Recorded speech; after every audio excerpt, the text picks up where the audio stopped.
Ah, tu viens mesurer? Oh, ici, c'est resté fermé au moins 30 ans. Et donc, c'est au niveau de la municipalité que nous avons eu l'idée de créer un restaurant, puisque c'est ce que nous avons pensé qui pouvait être le plus viable. Donc, de créer un restaurant qui pouvait faire un peu d'épicerie. Donc, c'est pour ça le café de pays qui permet de pouvoir avoir quelques produits sur place. Mais à la base, c'est le restaurant qui doit être porteur pour faire vivre une famille sur Rousse, une famille donc, qui est venue s'installer sur Rousse. C'est un projet donc, qui date depuis au moins 10 ans et que la commune n'a pas pu mettre en œuvre. C'est pour ça qu'on a attendu de pouvoir être en communauté de communes et c'est un des premiers projets qui est arrivé sur la communauté de communes pour essayer de le mettre en œuvre. Merci. Où nous avons pu recruter donc, Bruno et Christine Langlais.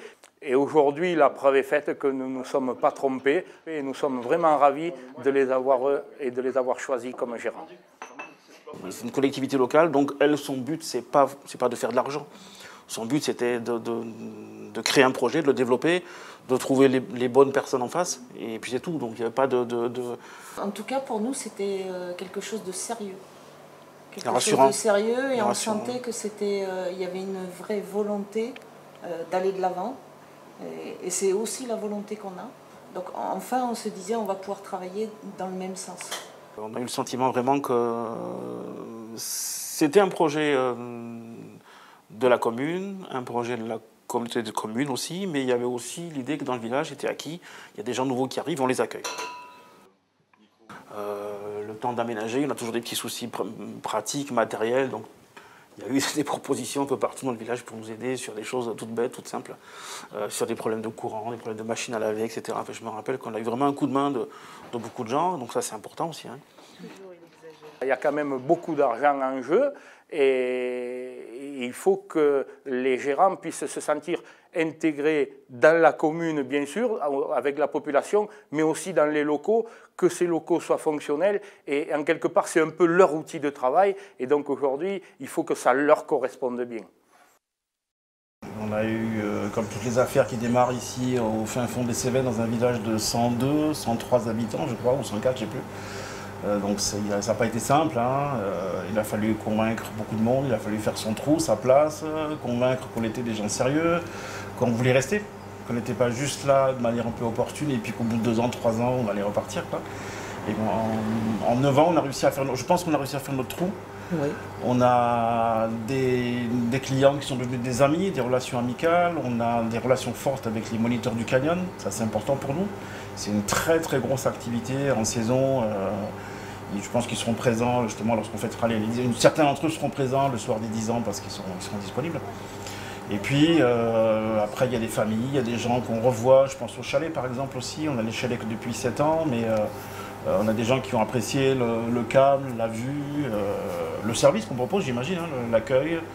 Donc on est café de pays, je rappelle, hein, c'est un label particulier, donc tout ça mis bout à bout, je pense qu'on a réussi à faire notre trou et bon, les 10 ans sont passés et maintenant on vise, on va dire les 15, pour être optimiste.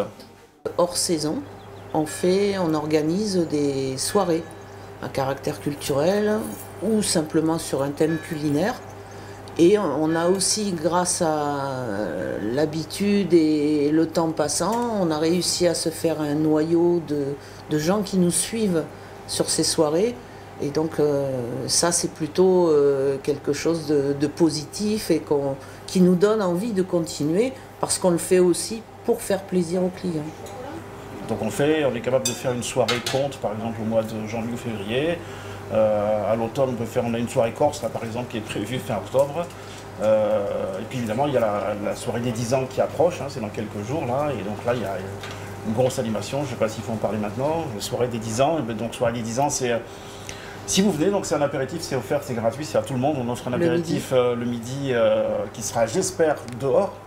Il y aura du soleil, donc il y aura plein de choses à boire. Il y aura du snack, après un snack à m'améliorer à la suite.